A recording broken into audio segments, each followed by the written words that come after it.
The Florida Podcast Network, the voice of Florida.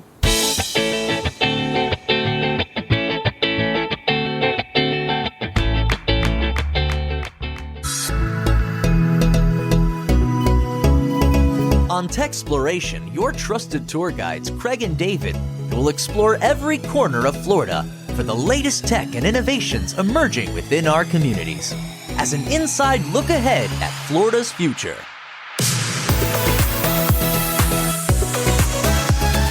Hi, this is episode number 7 of TECHxploration on the Florida Podcast Network.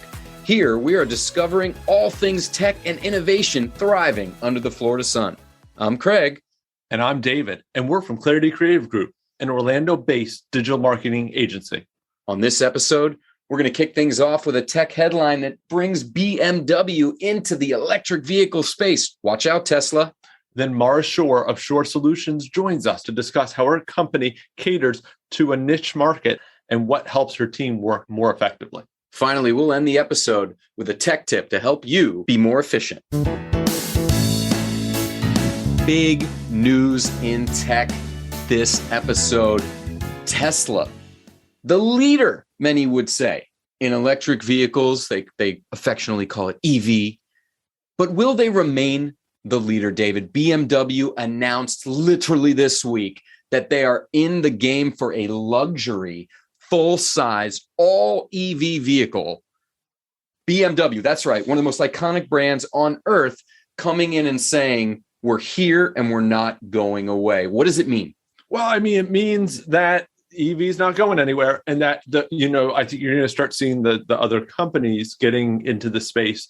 And as much as Tesla has revolutionized the market and changed some things, having some of these big players, they already move a market with their vehicles and how they do things.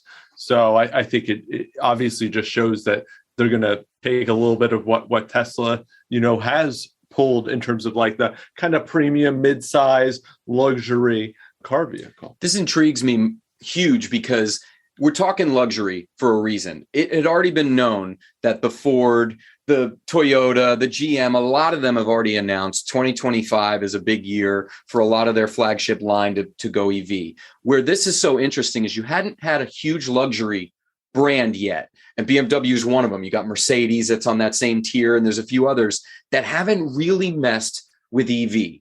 Is it because they've been waiting for moments like this? Were they waiting to see the inflection point of, is Tesla going to make it? Which we now know the answer is yes, with Gigafactory opening up that literally this year that opened in Texas.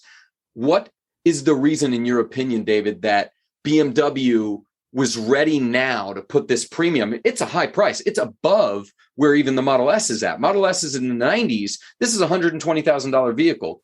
Can that sustain? Well, I think so, because, there is always an interest in luxury vehicles, and the Tesla market does go up, but there is, again, they have nice things, but it's not that next level. And BMW has always known how to kind of seal, sign, deliver what they're putting out there, right? Whether it's the extra bells and whistles, the leather, the other things, to a premium. Or Hans Zimmer or whatever is involved in some way. His music will be piped through. I mean, we're talking about people are used to a Tesla having a big screen kind of as part of the dashboard console. BMW is going to be putting that for even the passenger experience, flipping down from the roof. I mean, it's going to change the game. A 31-inch 8K theater level screen in your car. And how much tech now is powered by this battery within an electric vehicle? That's even like, now you could even do more probably in these vehicles than you could even do before. I knew, a gas engine can make electricity, but it's just like they're taking it to another level. That they're leveling up. The design is cool. The look seems, it's sharp. It's based on their i7 model that they'd already had.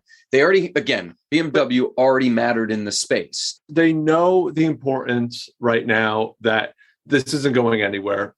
Gas prices are going up. How else do you now stay relevant in this space?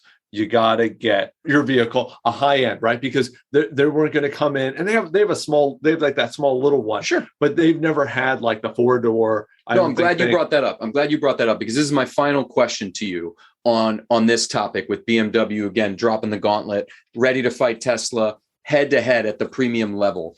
Tesla came out and only originally years ago had that one model, and it was a little bit pricey. Over the years, they've been able to get something under 40,000, which isn't really a sweet spot for our huge luxury brands that we know. They all have a vehicle in that place, but Tesla was able to do that, right? And they were first on this one, on EV.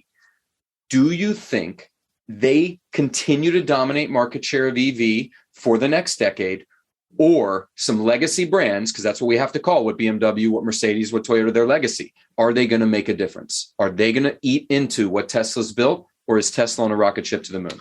Well, people are very brand loyal, right, in the car space. And you speak from experience. I guess so. I wasn't even thinking about me. I was thinking about people they put shirts on for their cars and their things that they're all about. I don't have a shirt for my car, but what I'm saying though is that it shows that people are so into it that they're going to follow and they're going to push and they're going to lean towards the ones that they're comfortable with. So I think maybe even pulls back the people that jumped onto Tesla, but they've always had their second car has been a Beamer. I see what you're saying. Now they're going to go back to it. So I think they were maybe just waiting, right? They were just kind of plugging around. Audi had some big things with their electric vehicles or whatever that they've had. So I'm sure people dabbled, right? So for the record, David, for our listeners, David thinks the legacy brands are going to be able to get there. I'm on the complete other side of it. I think Tesla has such a head start, also puts out the shirts, the hats, and they've got the one thing that none of the other brands have, which is a socially relevant, whether you like them or not, I won't even speak to that, founder who is very active on social media. You don't see the originator of BMW. Well, the person's dead. No. You don't see the Mercedes. Not going to see him. You don't see the Mercedes-Benz CEO. You can get a zombie up there. This is going to be a very interesting debate for us to follow up on. Or does our man Elon say something that completely tanks his brand? It can go either way. He can help it or hurt it. And who knows? And do people like that, or does that make them buy or not buy? Exactly. And we'll find out alongside with you. We are so excited to have Mara Shorr with us, partner at Shorr Solutions, an industry leader in the aesthetic medical practice consulting industry. David and I are jazzed to learn more about not just the industry, but how different technologies have helped that business grow through the years. Mara, how you doing? I am doing well. It's great to hang out and speak with y'all this morning. We can't thank you enough for joining us. Let's dive right in. Many of our listeners might not have heard of, again, consulting for specific aesthetic medical practices. Again, maybe would you say a kind of like a niche kind of situation that you've built? Yes. We are incredibly niche. Maybe not necessarily to our clients, or maybe we are, but we are incredibly niche in what we do. And so we are aesthetic medical practice business consultants, meaning that we help doctors and providers really focus on the business side of medicine, because frankly, when they go to, whether it's medical school, nursing school, they are going to be a nurse practitioner or a physician's assistant / physician's associate. They're in the process of changing those titles, but they're not taking business classes. And so our clients then go on to own private practices, because quite frankly, we don't work with really people who specialize as being hospitalists. So that's not the bulk of our business. And so they go on to become small business owners and have had zero training in how to own and operate their very own small business. So they feel like they're left in the dark. So we help them with every aspect of their business, both from the administrative, operational, financial aspect, and technology is a huge part of that. As time goes on, it is more and more a part of it. And I would be remiss in saying that I didn't have, it is certainly not just me. I have an amazing team. We are a team of now 8 people, but the best part is that I get to be in business and partner up with Jay Shorr, who is not only my business partner and our founding partner, but he is my dad. So I have the incredible opportunity to, for the past more than 1 decade, be in business with my dad. It's incredible, actually. I mean, the story of it. So tell me the origin of the company. You've been, like you just said, over a decade as partner. Did it precede that? How long has the company been around before that? And what, again, made the switch for you where you're like, I have to get involved here? Sure. So So the company was around for a little bit, maybe 1 to 2 years, if that, prior to my coming in. So it was definitely a tiny, tiny little side hustle for him. And he had been the practice administrator and partner in, and a non-medical partner, I might add. Here in the state of Florida, you do have to be a doctor in order to own a medical practice. So he is not a physician, but his late wife, i.e. my stepmom, was a physician. And they had started to do some consulting here and there as he was doing more and more speaking. People would say, hey, can you consult for me? Can you help with this or that? And so he was just getting that off the ground when my stepmother, who was a dermatologist and cosmetic surgeon, was diagnosed with stage 4 cancer. So I had just come into the consulting business when everything changed, and he really shifted to trying to save her life, which unfortunately we were unable to do. And she had a very, very short battle with cancer, and they ended up selling the business, selling the medical practice, because there was not a doctor that was able to operate it at the time. So he took some time off that summer after she passed away. And I already had my own consulting company at the time. It was called the Leon Company, and it was a massive conglomerate of just me. It was literally just me. One woman show. Yeah, I was a one-woman show. And so Shorr Solutions was a client of mine. And eventually, as we grew Shorr Solutions, which was then known as the Best Medical Business Solutions, which quite frankly was a branding nightmare. Nobody remembered the name, which is why we rebranded to Shorr Solutions. And it grew and grew. And eventually we were both full-time. I, at that point, had 2 full-time companies, and came to him and said, look, I can't operate 2 companies at the same time. And we just collectively decided I would become a partner in Shorr Solutions. And at the time, it was a partner in just about nothing. Quite honestly, it seemed like there's been such crazy growth, only because, again, I've seen from LinkedIn and things like that, and you're up to 8 people now. It wasn't always 8 people. Am I correct? It was not. No, it started out as just Jay and I. And then we took on a student position. And so we'd had a few different student interns throughout the years, until finally we had Denise Lee is our project manager. She came in as a student intern, and we were looking for one position. She pitched herself into an internship despite having no experience. Love that. And she pitched herself into an internship, and that it will be 4 years in August since Denise came to us. She is my right hand, my left hand, all my hands. And we have continued to grow. We now have client success managers. We have marketing support staff. We have admin support staff. Denise is our project manager.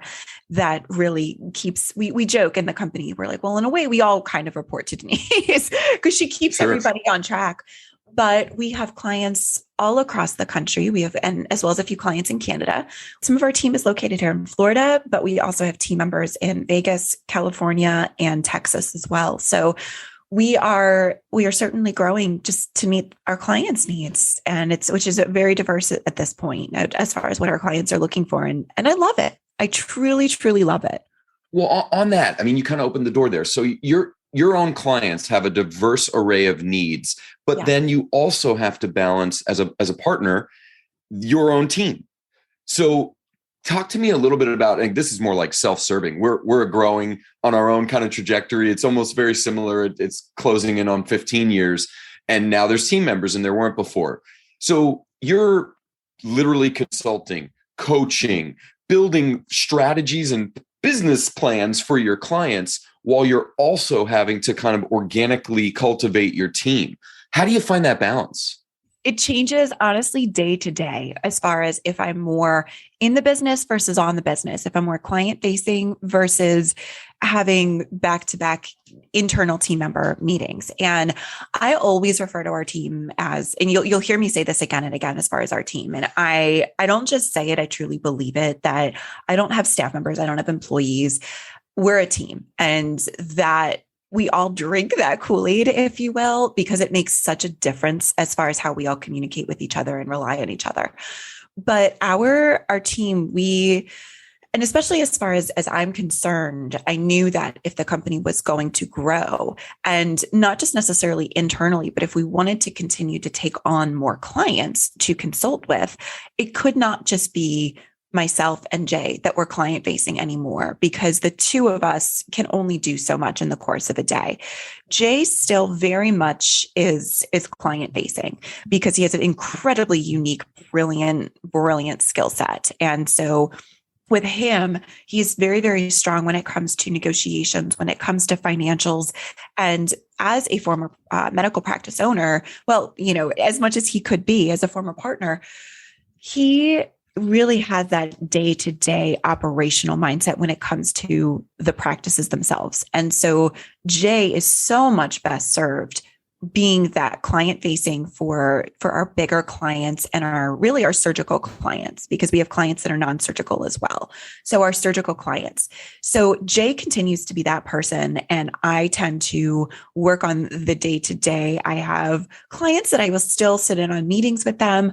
I always try and make myself as available as possible for our team members to come to me with, hey, I'm either having this issue, I have an idea, but I'm not quite sure how to approach it. How do I word this? I'll tell you that a lot of the time, the issue is that how do they really resolve a client issue or an issue that the client is having, not necessarily an issue that they're having about Shorr Solutions. So I want to make sure to clarify that. Right. But making myself available to them has pulled me out of, and I try to assign myself, at least on paper, very, very few day-to-day tasks, because I found I was the bottleneck in them getting work done and getting work really sent off and shipped off to the client. I was becoming a bottleneck. Yeah. Oh my goodness. We could really relate. I think like your story could be a parallel for us, but it sounds like that company culture, right, is so important. And it's a big part of our team. Like you work with the staff, you work with clients, you got to kind of manage the two. It's more than just a team, it's kind of like a family. What do you guys do maybe in-house technology wise to kind of help you guys all connect, especially with the remote team? Absolutely. So, yeah, we are all 100% remote. We all work from home. We really had started with communication. We always say we are completely available to each other. But what I found is that, a lot of our team really just a quick text, right, here and there. But the texting as your team grows becomes more difficult to keep up on. For sure. And so we now use Microsoft Teams. Nice. So for a few reasons. Number one, we had been using Microsoft M365. We've been using Outlook for email this is going on probably 10 years because it is HIPAA compliant. And so because our clients will sometimes send us patient information as needed, we needed email that was HIPAA compliant. So because we already are within that M365 platform and the platform that we were paying for at that HIPAA compliant upper level really package has Microsoft Teams. So we use that for a chat feature all day. And that's kind of the rule, is that we all have Teams up. We've all have it downloaded to our phones, just because we do work from home. So if we're going to go have lunch in the kitchen, or we're going to go if you want to take a walk around the block, do it. I'm okay with that. We're all human. So with that, we have Microsoft Teams. We use for project management, we swear by Monday.com. And that keeps everybody on the same page at any given moment. It's project management software. And it allows us to be able to go in and see what other team members have accomplished for a client, or what is being done as far as billable hours, things like that. So Monday.com was absolutely huge. So to keep everybody on the same page, because email inboxes get pretty full pretty quickly. Oh my gosh. And how crazy and anxiety inducing is it when it just never ends in the inbox? But it wasn't, I'm sure Monday and even Teams 10 years ago maybe wasn't what you were using. So what was the progression like? Or again, maybe you were some early project management software, but was there a progression to the literally the tech that you had to use as you grew your own business? Oh yeah. It started out, literally when it started out, it was just Jay and I. So email inbox, everything was saved in my inbox. Everything for every client, everything was saved in my inbox.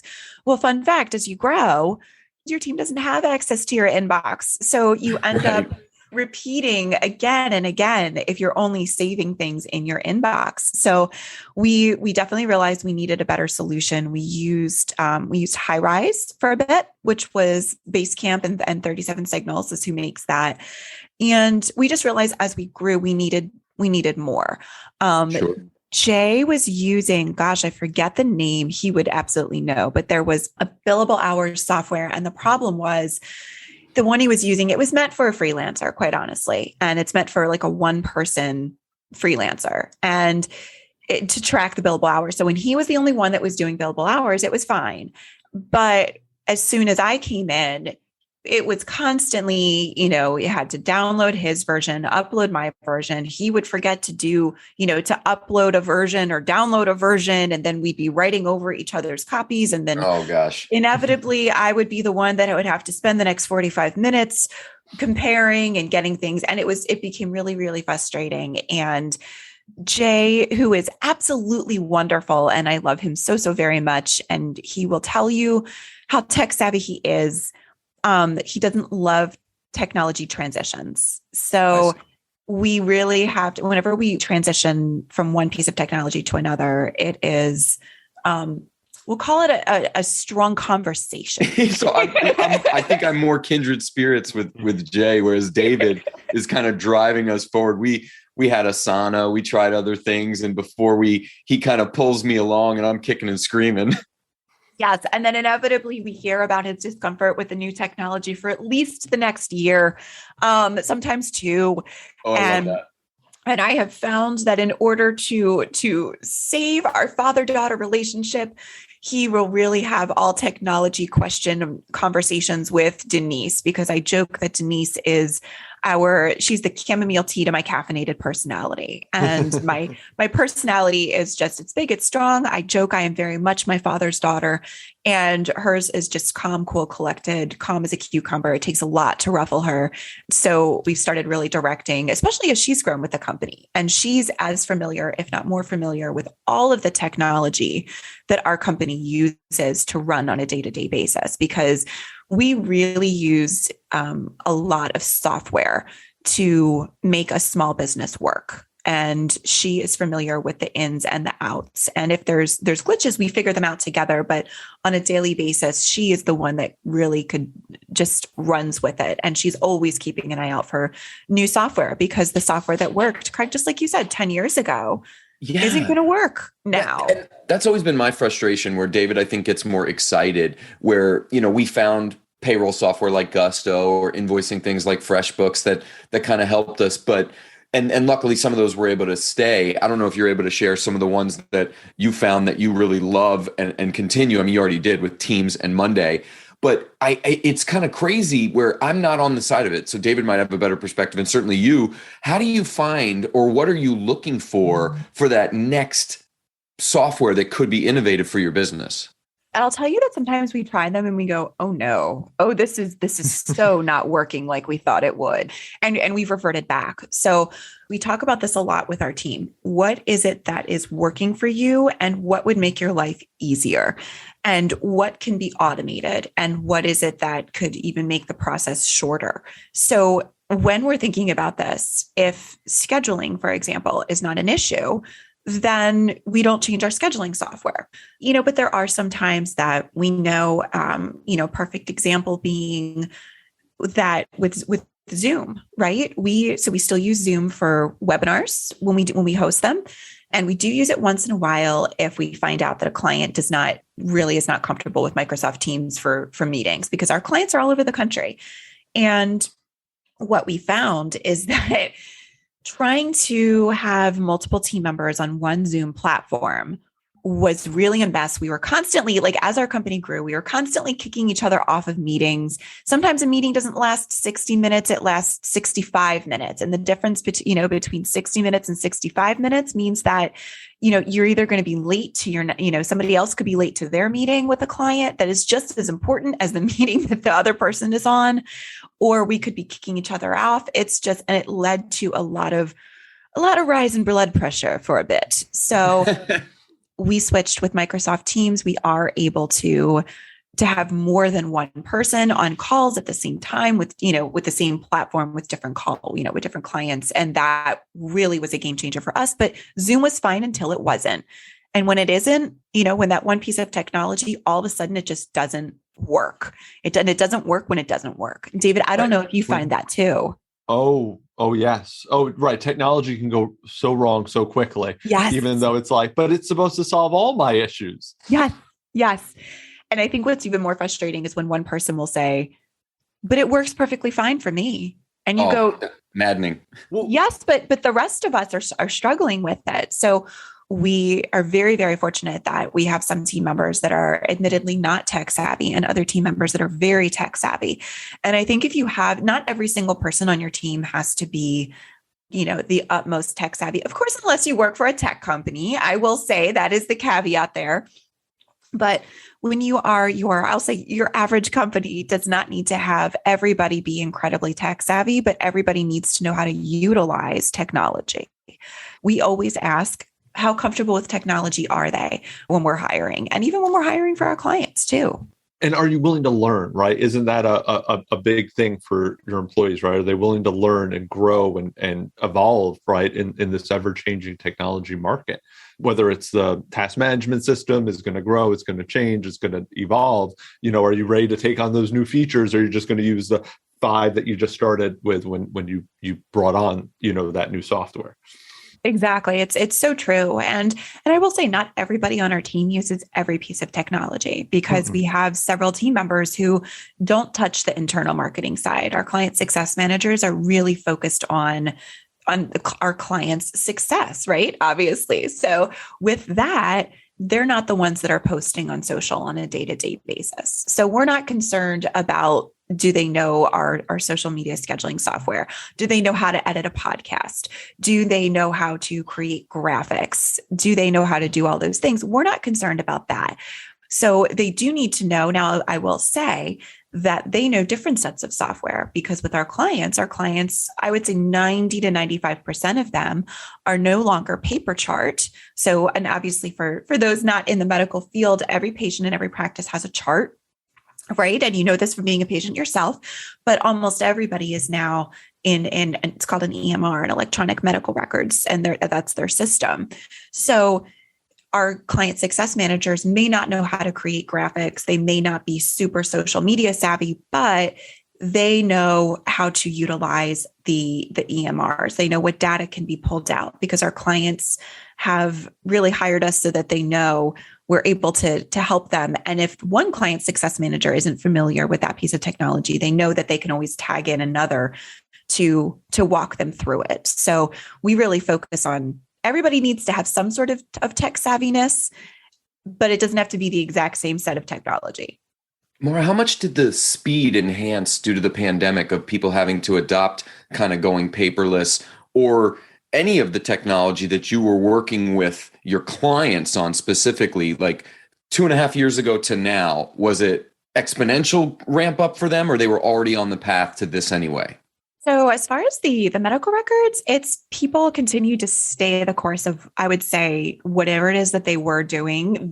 That didn't affect that growth. But what I will say is that the medical consults that could be done virtually, again, because we work with an aesthetic profession, right? So really what you're looking at, it could be facial structure, it could be body structure, but it's external. And so we're not talking about cardiology, oncology, things that are going on that you can't physically and visually see, right? So I would say that the virtual consults way sped up. That was something that everybody had to adapt to. So it was, and it was looking for what is a HIPAA compliant software. And so if they were not already utilizing, then almost everybody started utilizing it during the pandemic. And quite honestly, because our clients are all over the country, it happened at very different rates as far as when our clients could go back into the office. Because here in Florida, our clients very, very different rules and regulations and laws. And versus when you have we have clients in California and Washington State that took a lot longer to be able to go back into the office. So I would say that our clients very quickly worked to implement online stores as well and needed to really flex on the technology there for skincare sales. So that was something that everybody ended up doing just about by the end of the pandemic. Was that like a pivot for you where you guys then had to help them kind of build that out where you weren't before, or you were already doing stuff like that? We work with the website companies that do it. We can certainly suggest the software. It takes us an incredible amount of time because we don't typically do it. So, gotcha. So for that, but what we do help them with too is the business side of it. So thinking, what is it that once they start selling things online, because there's the technology component, but then there is, how are you utilizing the software to calculate postage? And are you making sure that you are calculating in sales tax and all of these different, the business side of it? And who is going to be the person that is going to package this up if the office is not physically open, which of course now all of our clients' offices are. So we thought about it more from the financial standpoint, and then we thought about it from the HR standpoint. But the technology standpoint is not where we specialized for that in particular. I will say too, one more piece of pivot, if you will, is with people working from home. And a lot of our clients still have people that are working from home as almost a phone overflow, if you will.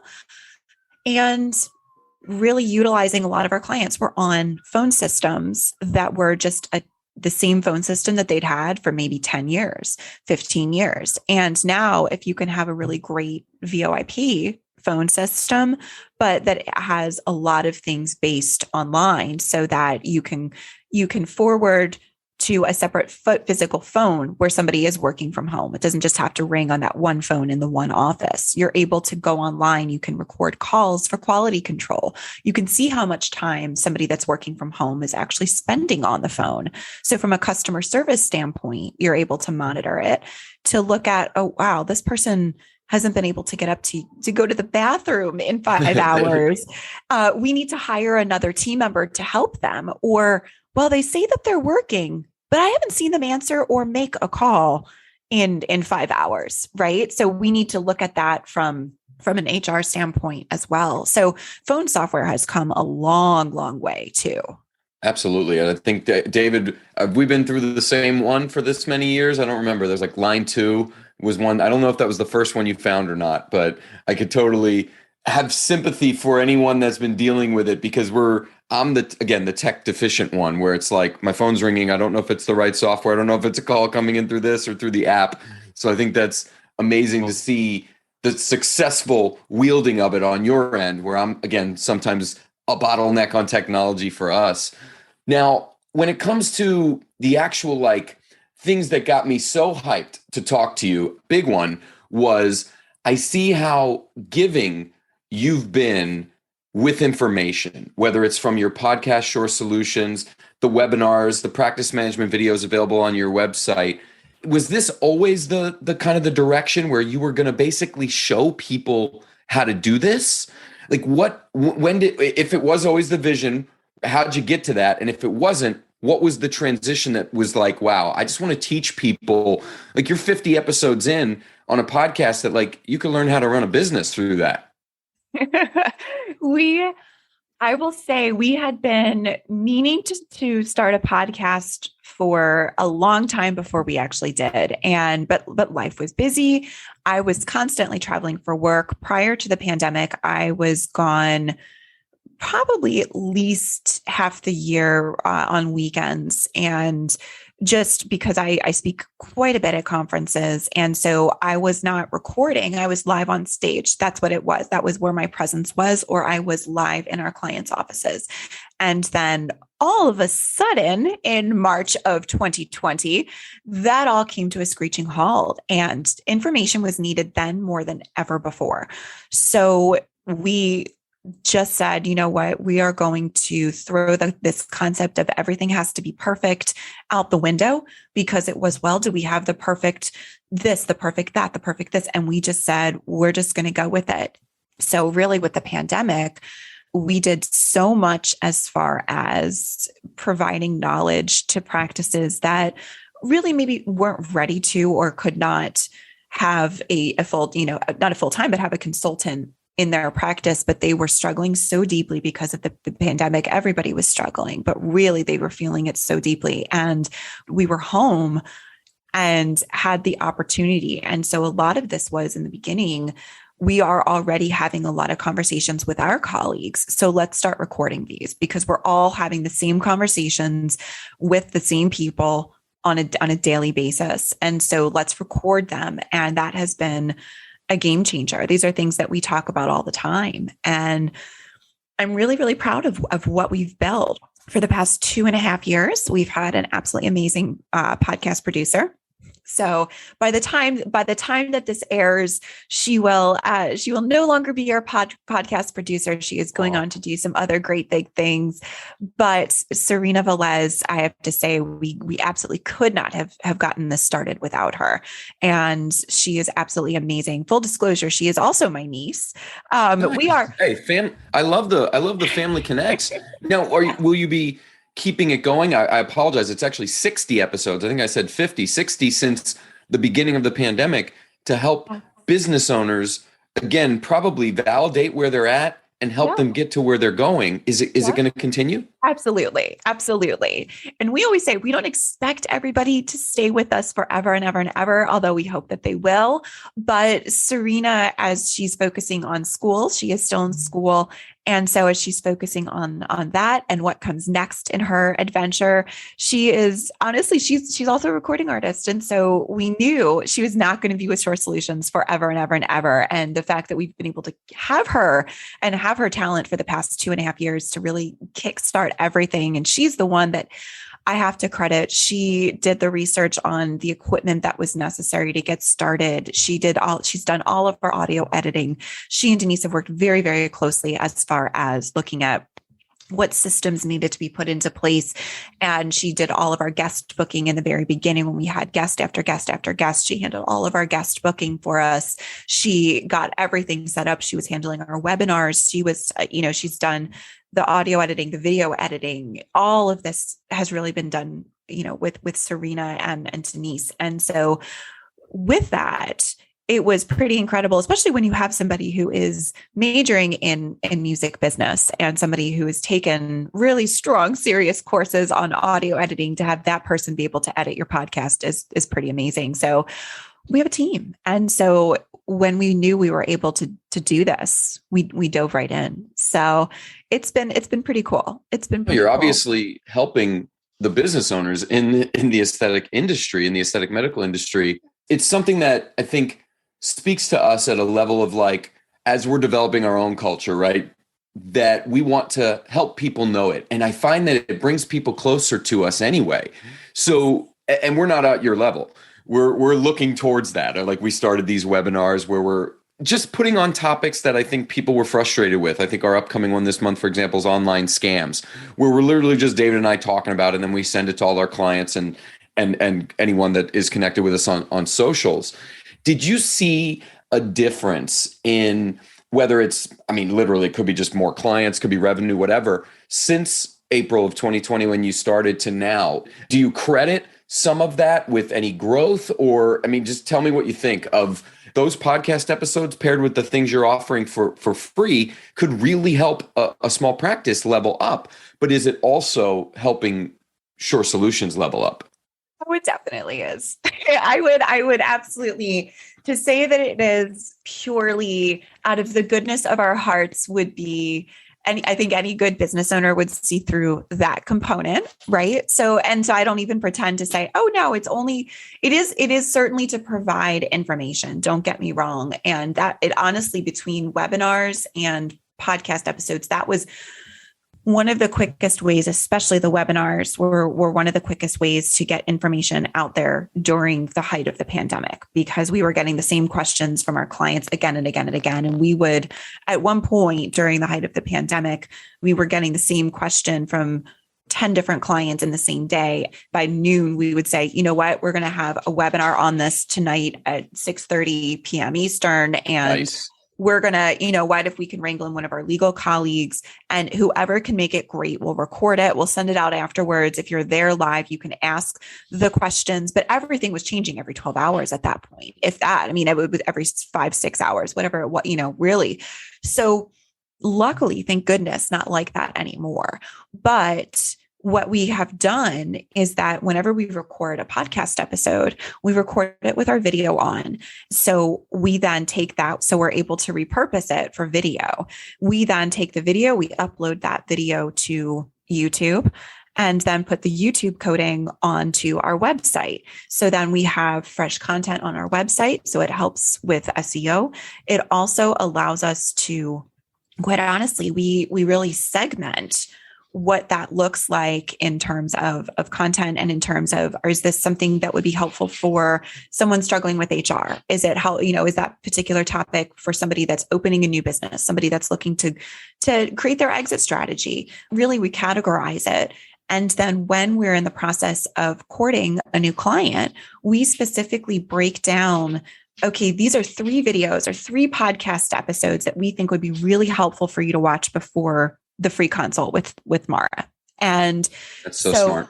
And so we repurpose it, and it gives them a better feel for us as well. So that by the time that they get to us, they feel like they know us that much more. They've gotten a feel for who we are, what we're about, and it helps all around. And also we use different software when it comes to our podcasts to transcribe.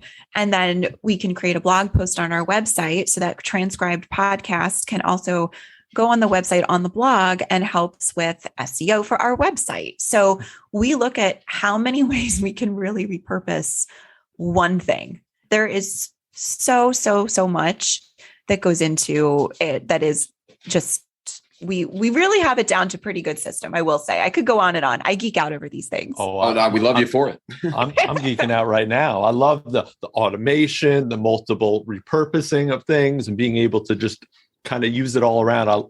It's efficiencies, right? And it's using technology to get the most out of what you're building. You kind of mentioned about YouTube. I know you obviously are involved a lot with the kind of social media and kind of interacting. Maybe give me kind of your take over the last few years, obviously, how things have kind of changed, whether you guys or what you're even consulting on, and how really you see kind of the direction of social media. I know you're big on LinkedIn and everything like that. Is that a direction that you see going? Sure. So I think that it really depends. So for us in particular, the majority of our clients are not finding us on Instagram or Facebook. LinkedIn really is helpful to keep in touch with colleagues especially that we already know, is where I think it's more helpful necessarily versus brand new as far as prospecting, but keeping in touch with what our colleagues are up to, especially because we're remote, they're remote. Some of them have big, wonderful, beautiful offices. So I shouldn't say all of our colleagues are remote, but we really, especially because we haven't gotten to see them in person like we used to. So I used to spend more time on the road with some of our vendor colleagues than I would at home with my husband. And wow. I am very grateful that is not the case anymore. I love spending weekends at home with my husband now. Yeah. So, and our foster dogs, and doing all the things we're doing at home here. But with that technology, I would say that the bigger shifts have obviously been when it comes to social strategy for our clients, because TikTok has been a massive, massive difference in the past few years. And so truly in our industry, when you have often big personalities, we'll say. So when you think about a lot of whether it's the board certified plastic surgeons, some of the aesthetic providers, they have big personalities and they are quite photogenic. So this is not new. And so now they're able to dig in with their creativity and really showcase all of that in a way that maybe they weren't quite as able to, even if you say 5, 6, 7 years ago. Have you been able to get them to adopt it? And some of our clients have been a little more resistant to that specific platform. I literally just got so hyped when you said it, just because we've been telling people about the organic reach and the opportunity there, and now how that's harder on Facebook than it ever was before. How's that going in terms of seeing your clients actually deploy videos and get that feedback? We don't have to push them towards it. If they're into it, they do it on their own. Wow, love it. We have some amazing clients that have some really, really either cool, funny, insightful, educational, quirky. They each have their own brand, and they're able to showcase what their brand is. And so we have some that love showcasing like these big personalities and saying exactly what it is that they're thinking at any given moment. And they might not be things that would come out of my mouth, but their prospective patients love it. Their current patients love it. That's why they go to that particular provider. Right. We have others that it's much more, I wouldn't say subdued, but it is much more of a polished, refined look. We have some that it showcases their incredible skill sets, and they all showcase their incredible skill sets. But I love that it can be for anybody, really. I mean, these platforms can be, as far as within our clients who are providers, because it's that B2C. It doesn't do quite as much for us as a B2B business for Shorr Solutions. Yep. In other words, business to business. So for us, spending time on those platforms doesn't quite yield the same results. It keeps us top of mind with our colleagues, but it really doesn't tend to lend a lot in terms of results when it comes to new business. But I will say it has given our team a lot of things to text back and forth, depending on what we feel the same way, where it's like, well, is Clarity going to do a bunch of talks? That's not going to be as great. We're B2B just like you, whereas a lot of our clients are B2C, where it makes a whole lot more sense to be where they are, to be where those eyeballs of the consumer exist. Whereas again, we're maybe a tangent over to that kind of thing. So does that mean that for you about running Shorr Solutions, you're really much more focused on quality content creation that can then be repurposed and deployed across platforms? Yeah, that's for us. That's the bigger bang for our buck, honestly. It's where it really makes much, much more of a difference than, and we do have some great reels that our team has created, but it's not necessarily going to move the needle for us like a great podcast episode that's turned into a video that's turned into things that will boost SEO that then can be sent to, I gave you the whole spiel before. So that truly is where we see more moving the needle. We also do a lot of participating in other companies' webinars. So that has been incredibly helpful as well, because it gives them exposure to our audiences when we promote the webinars that we're on, and it gives us exposure to their audiences as well. And we're able to come together and have great conversations. So whether it's being on somebody else's podcast like I am right now, or being on somebody else's webinar that truly makes sense, we found that to be incredibly helpful as well. We can't thank you enough, because as we're cultivating our audience, we're finding that and this has been a part of our journey anyway, as a marketing specific company, a lot of small businesses and entrepreneurs will connect with us, and hopefully they'll hear this and hear from you, a successful business owner that's not just built up your own company, but literally what you do right now is you're helping others in your industry get there. The aesthetic medical practice owners get there by listening to the podcast, jumping on those webinars. I mean, the giving is the way, and you are just executing that flawlessly. We can't thank you enough for being on the show with us today and helping, again, potentially an entrepreneur in a different industry, just maybe even connect with how, if they can adapt that new tech or take from what a crisis brings and put something out there, educating the people that they want to really bring closer and closer, it can unlock things. Thank you. Thank you so much for having me. And I will say I am more than happy to, to hop on a quick call, even if you're outside of our industry, just from entrepreneur to entrepreneur. I think we're all in this together. I always say collaboration beats competition every single time. We always look at how we can work together. So if anybody does want to reach out, my email address is Mara Shorr at shorrsolutions.com. That is Shorr Solutions, SHORR Solutions. So 2 R's in there. And is there any social platform that anyone would kind of find you? Is it just LinkedIn would be one, or Instagram? So you can definitely find me on LinkedIn. You can find me on @Shorr Solutions on Instagram. I will say, while you're welcome to follow me on my personal Instagram, which is @Mara Shorr, you will get far less when it comes to work and far more when it comes to my passion for advocacy and my passion for fostering dogs. So That's if awesome. you want cute dog videos, follow @Mara Shorr. But if you want business tips, follow @Shorr Solutions. Couldn't it be We both, get a little though? bit of both in our life. Let's get the joy of the dog and grow our business. Absolutely. Please. Yes. Follow me on both, especially if you're looking to adopt a dog, because we foster quite a bit. So look, let's just do all the following in all the places. Absolutely. Love it. Thank you so much.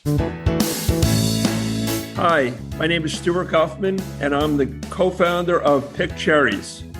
I'm all about being disciplined and being healthy. So this is my tech tip. Download Waterlog. It's a great app. It's a visual reminder to drink water and then log it in the app. Your health is your wealth. So drink water, be healthy, and be happy. Oh, thanks, Stu. He's our next guest, so keep an eye out for episode 8.